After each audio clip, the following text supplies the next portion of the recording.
जय जगन्नाथ सांग माने तो फ्रेंड फाइनाली गुड न्यूज आसी जाइए ओडिशा पुलिस और ओएसएफ पाई जो मैंने ओडिशा पुलिस और ओएसएफ रो अप्लाई को नहीं अपेक्षा करते गुड न्यूज रही।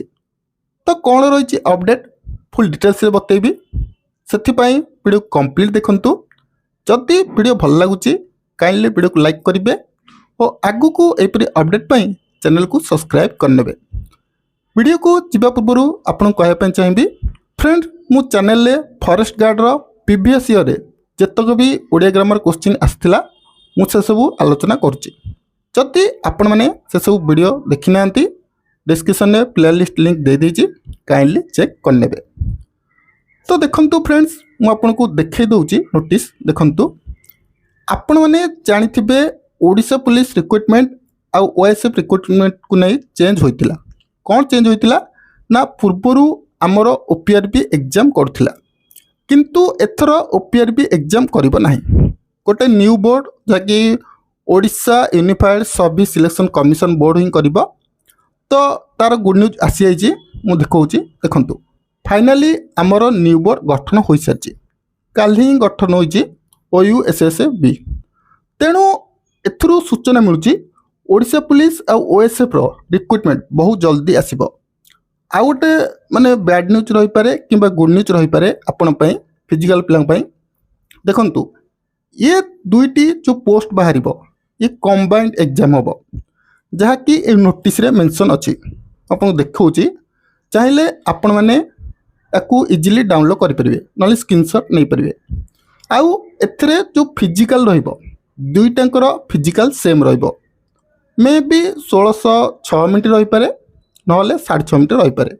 आउ हाई जंप जदि ओएस बाहर निश्चिंत 4.5 फुट रहिबो जहाँकि पिला को प्रोब्लेम हुए 4.5 फुट मारला बेलू।